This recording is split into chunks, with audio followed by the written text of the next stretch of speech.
Gigguk! Yes! Gigguk has blessed us with yet another video. Gigguk has uploaded a new video called The Art of Abridged series, and on this channel I get most of my views reacting to Abridged series and reacting to Gigguk videos.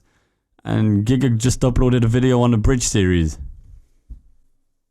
Yes, Gigguk, feed me your delicious videos. This video is sponsored by AHHHH. No, Back it's in the not. prehistoric era, historians Not now like mine. to refer to as 2006. Internet culture was still in its infancy, Ah. and a young Gigguk would Good old indulge in an days. activity that would eventually blossom to a worldwide pastime we all hold truly dear to our Wait, hearts. Gigguk is now doing videos with him Watching and stupid behind a green internet screen? videos. Numa Numa Guys, the Badger song. These were Ah. the first real viral hits Yes. that ever existed. But one Badger, genre badger, that was badger, always badger. popular came in the form of parody animations. I can't tell you how much time I wasted as a dipshit kid browsing the feature tab on Same. Newgrounds, Oh my breaking God, I the remember. replay button on Ultimate Showdown and the Star Wars rap. I'm getting Rewatching nostalgia. Metal Gear Awesome so many Eagle times that Raptor every line senpai! is now permanently etched into my brain. So it was One day only a Eagle matter of Raptor is time gonna before we notice got me. this silly parody niche My that senpai. catered towards the small but growing anime community, and that came in the form of Abridged series.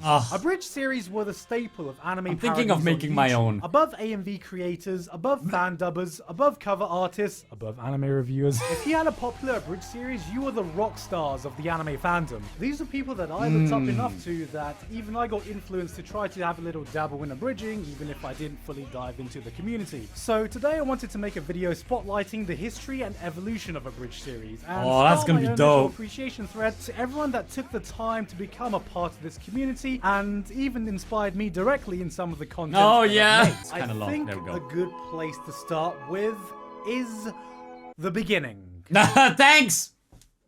I don't know where else you expected me to start. The grandfather of abridging was one little Karibo with the first abridged series ever made that is still running to this day. I'm reacting to Yu-Gi-Oh! that! Abridged. Right, The I series just laid out started the groundwork reaction for of what an that abridged series. was and how it differentiates Check it out on my itself channel. from other parodies. The basic format of taking a whole actual Yu-Gi-Oh! Episode, condensing it down to its core plot points and redubbing it with funnier dialogue. Looking back now, this was the Yeah. most basic of parodies that are dwarfed by some of the stuff coming out today. But in That's an era true. of YouTube hoops and Rickroll videos, this stood out as something that was quality content, and LK rose in popularity really quickly. He wasn't the first person to do anime parody dubs, but what he did do was give it a basic format and a catchy name. And I'm gonna be honest with you, before Abridged series ever existed, I didn't even know what the meaning of the word abridged was.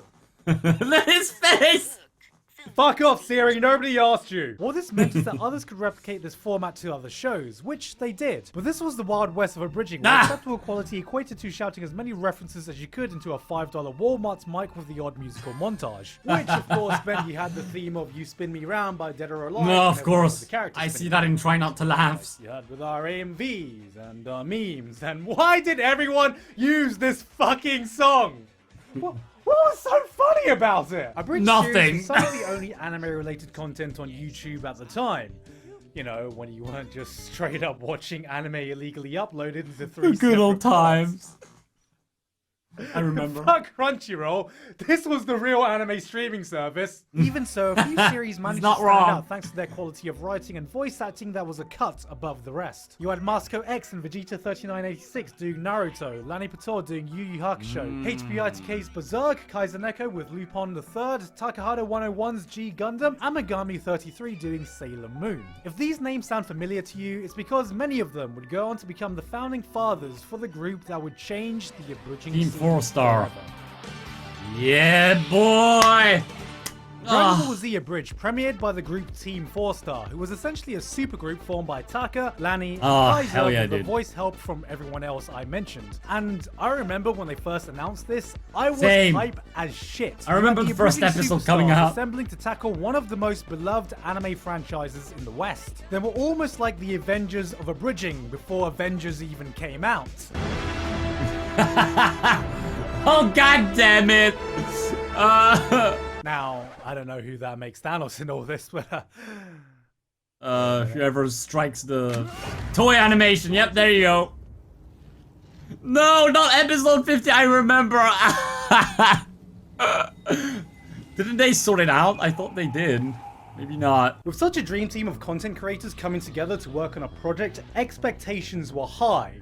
And boy, did they fucking deliver. I really can't understate how much Team 4-Star and DBZ Abridged completely revolutionized the scene. Not only by skyrocketing the popularity of Abridged series even outside of our normally small anime community, but also by raising the level of production quality that became a benchmark that everyone would try to reach but would rarely ever be matched. And I don't mean like, oh, you know, they're a little better, I guess, you know. I mean, they fucking destroyed everything that came before it in every level of production quality. And they did this in a time when it was still acceptable to upload 240p on YouTube. That's right. All of season 1 of DBZ Abridged is not even 360p. That's how fucking old it is. You had professional level voice acting that was done by a team and not just one person. Writing that focused less on cheap referential humor and more on character-based comedy. Proper sound design, aka nobody to this day still knows how to make footsteps not sound like complete arse. Crunch, crunch, crunch. Oh wow.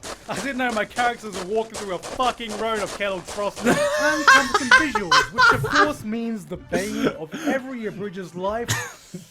Editing fucking lip flaps so they sync to the audio. You know, I'm glad that we've grown past the point where parodies could try to accurately match every lip flap syllable for syllable, resulting in conversations where lips look like two machine guns having conversations with each other.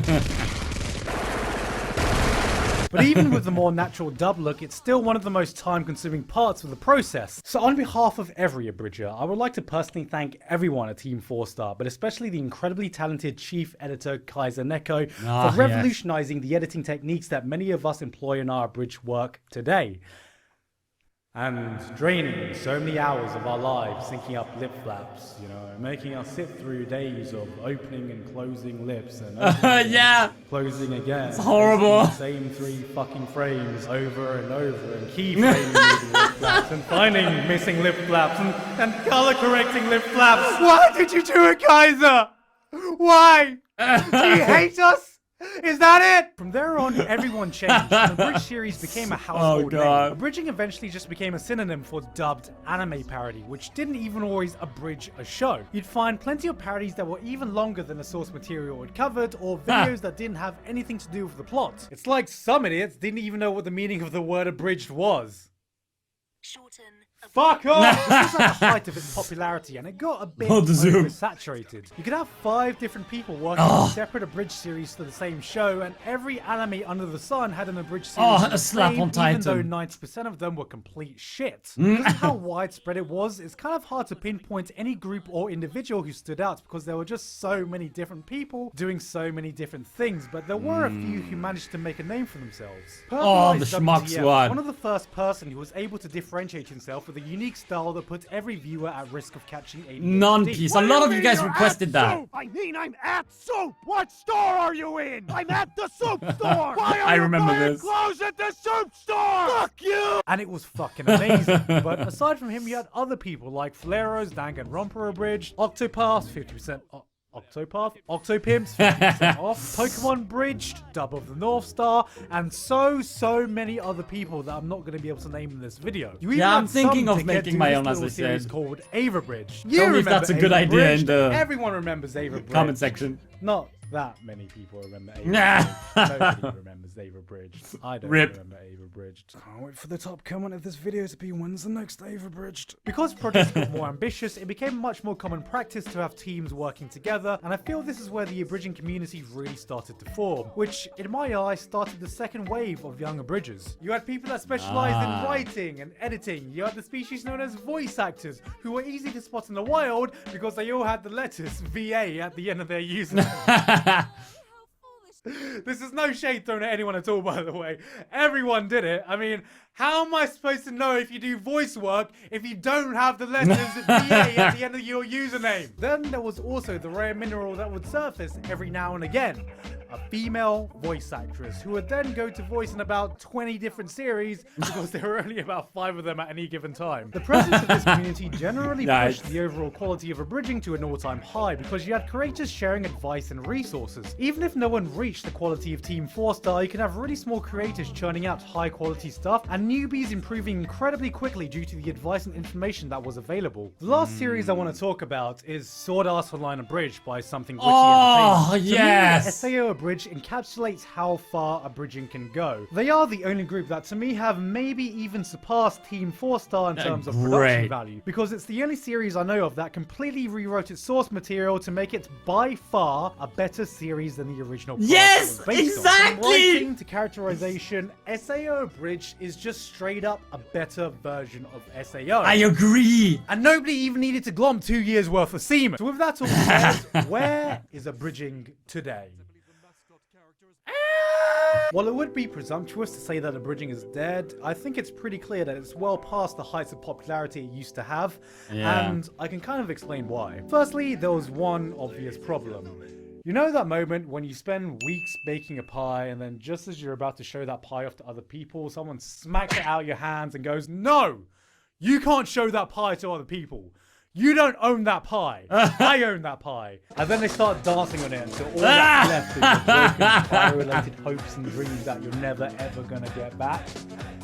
Well, that's the YouTube copyright system. Yeah, that sounds about right. That was an awful fucking analogy. No, it's perfect. Try to ad-lib this. Copyright became a massive hindrance for anyone who wants to upload parody content on YouTube, and there's really nothing more off-putting for a content creator than spending hours and hours of your life working on a project that's probably going to be taken down. Secondly, abridging became a victim of its own success. The standard of quality now is so high that any newbie would have to invest a massive amount of time just to acquire the skills to make a competent episode, and most of the existing abridgers have just kind of moved on. Episodes now take months to produce, even for those who can do it full time, which not only doesn't suit the new YouTube algorithm, but is a massive time commitment which a lot of people in the community who have grown up and graduated or got jobs no longer have to spare. Eventually, the only ones who are able to continue doing abridging regularly are those who are able to support themselves financially via Patreons or other means, which pretty much only equates to a handful of people, and even then it's not always stable. This was made evident by Team 4-star themselves almost having to cancel DBZ Abridged earlier this year if they couldn't stably support themselves from their other projects. So really, who the fuck would be stupid enough to go down this career path anyway, when you can spend years of your life actually getting a good education and building up a stable career path? Hello! Oh yeah, YouTube! Basically, in other words, you either retire an abridger, or you live long enough to see yourself become an AniTuber. So why did I want to make a video about abridging? Why should anyone want to get into abridging now anyway?